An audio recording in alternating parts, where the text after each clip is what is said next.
the Lone Star first, I guess, was developed, was it 3 years ago? Somewhere in there. And I've been using a variety of different amps forever, and in the studio and live. And I'm blessed with a good friend of mine named Steve Mueller, who is one of the chief guys at Mesa Boogie. Hands on everything, so to speak, but he's always kind of running amps by me. He say, hey, check this out, this new amp, And so he loaned me his prototype Lone Star one day. It was a combo amp, and I took it out to a gig my trio, the Andy Timmons Band, was playing in Dallas. And it's one of those things, you hear about love at first sight, but love at first here, I suppose, with the amp. I played the amp that night, and just wonderful things happened musically. And after the gig, I'd never had that many compliments on my tone ever. And so I kind of knew I'd found an amp that was going to be it. And I've been using it nonstop ever since. And I've said in many interviews that if I were to have a desert island amp, this would definitely be it for its flexibility and just for the awesome tone.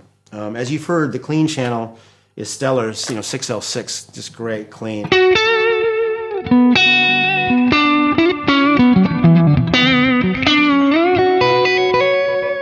And what's so great also about when I'm switching over to the lead channel, it's not overly saturated gain, but just a really warm, thick lead tone, which I tend to, whenever I plug into the lead channel of an amplifier, I'm always dialing off treble and dialing off presence and cranking the bass all the way up. If you notice, the bass is almost off the way I've got it set up now.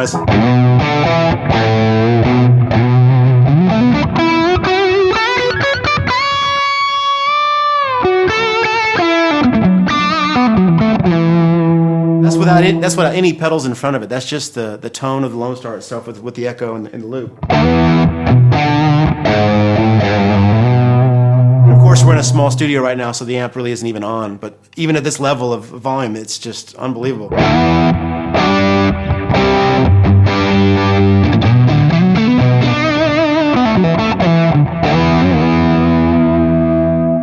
Chord work has nice dynamics and articulation.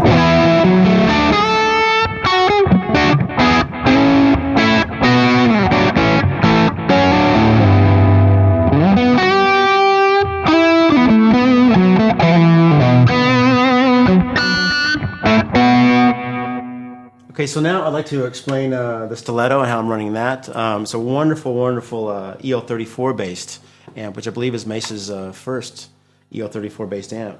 And I'm using it in several different ways. As I mentioned, with the GCX system, I bring a couple different pedals in and out from between the Lone Star and the stiletto. And in the top channel, I've got it set up for just a loud and clean sound. Let me demonstrate that.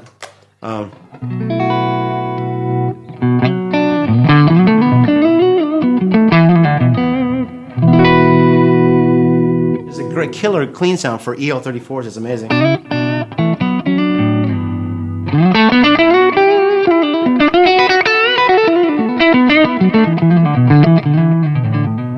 One thing I want to point out, even before I demonstrate all the other sounds with the stiletto, the thing I like about it the most is how articulate it is.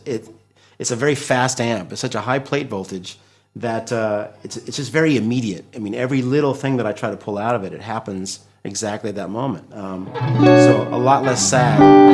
You can set up for spongy on it as well, but the way I've got it set, I just really like its attack. But in front of the clean channel, what I've got is an old TubeWorks tube driver, which you can see kind of peeking up in the rack back here, and set up for all the gain.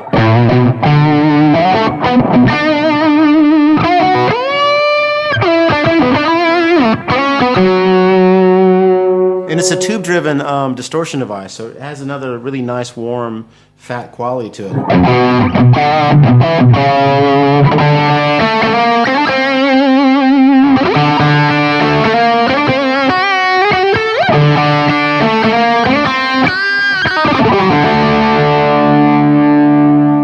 With a nice bite as well. So that's one particular sound, and that's really how a lot of the Resolution CD was recorded. Loud, clean EL34s with a tube driver and tape echo. But this great stiletto also has a killer crunch mode. I mean, as with lots of boogie stuff, you've got very, very cool options. It does very standard, basic EL34 tones, but a lot of variation as well. And I've got the second channel set up on the tight gain mode, which really just has a killer thing on its own.